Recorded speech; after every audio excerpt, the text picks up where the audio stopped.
General Electric provides the high bypass ratio turbofan engines for this strange bird, the Fairchild A-10A. The A-10 is officially the Thunderbolt II, but is more commonly called the Warthog.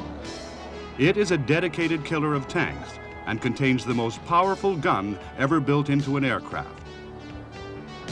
The GE Avenger cannon, officially the GAU-8A, fires the most powerful 30mm ammunition ever made.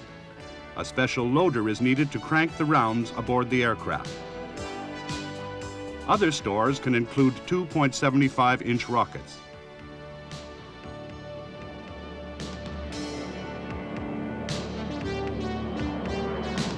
Slick general-purpose bombs can also be carried, and up to 16,000 pounds of weapons can be hung on the 11 hardpoints, though one is often used to carry a jammer pod.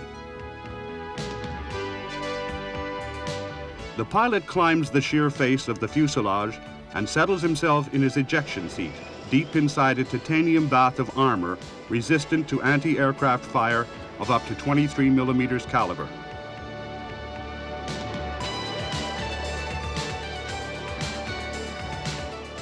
On takeoff, the wide-span, unswept wings overcome the weight after a short run and, once airborne, provide enough lift for sustained maneuvers at the lowest possible level.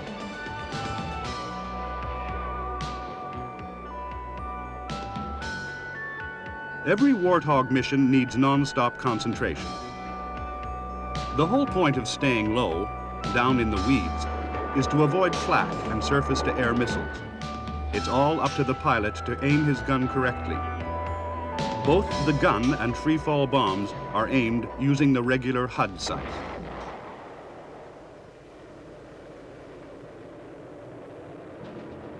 A simple laser seeker is carried for tracking targets designated by friendly troops, but it is frankly admitted that the A-10 was designed to a cost and does not have all the avionic aids that would be needed to fight at night or in adverse weather in Central Europe.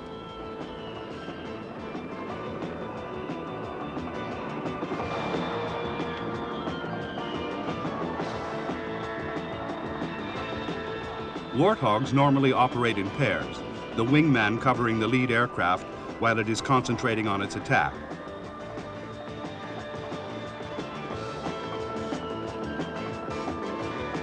The twin power plants are situated high on the fuselage above the wings, which help to shield the engines from heat-seeking surface-to-air missiles.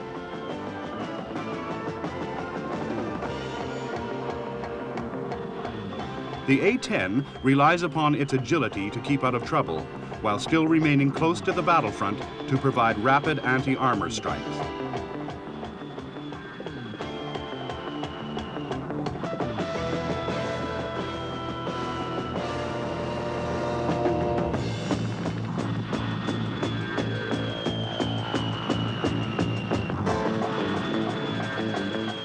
Most air-to-surface guided weapons, including the Maverick missile, can be carried aboard the A-10, and accurate attacks are ensured with the onboard electronic systems.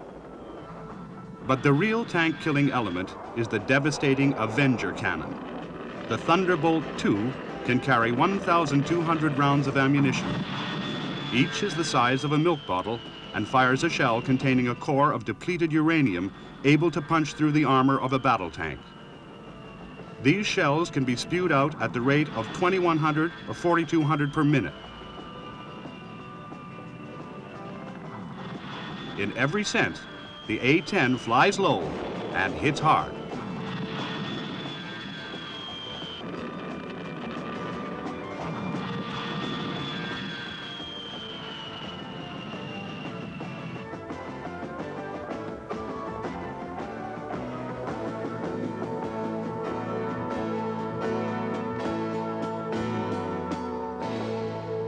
As beautiful as the A-10 is functional, the Air Force's F-15 Eagle has for 14 years been the West's #1 air combat fighter.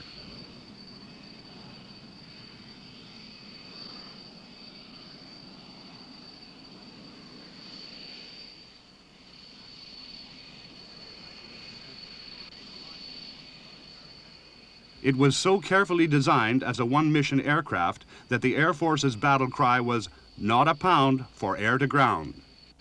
In other words, don't compromise this fighter by trying to make it carry bombs. Surprise, surprise. Today, the F-15E is the USAF's dual-role fighter tasked mainly in the air-to-ground mission. The F-15E can carry an almost indecent load of Mark 20 Rockeye cluster dispensers, as well as most other iron bombs, rockets, and air-to-surface ordnance. The F-15E, with conformal tanks, has an impressive internal fuel capacity of 3,570 US gallons, and it can carry a further 1,830 gallons in 3 drop tanks. On an attack mission with a heavy load of ordnance, it may well be tasked to take on fuel from a tanker, such as the KC Extender. This thrusts its boom into a receptacle above the root of the left wing. Today, the E version is in full production, not least of its features being a completely new cockpit for a crew of 2, with new multifunction displays, which in most respects are similar to those of the European Tornado. Originally powered by the same engine as the F-15, but with 1 instead of 2, the General Dynamics F-16 Fighting Falcon quickly developed from a light day fighter of very limited capability into a multi-role warplane able to do practically anything and in any weather. It is said that flying the F-16 is like riding on a telegraph pole. This is because the pilot reclines in a lean-back seat inside a bubble canopy, giving him a fantastic view in all directions, though at first he feels very exposed. He need not worry much about being shot at by other aircraft, because the F-16 is about the most agile airplane in the sky.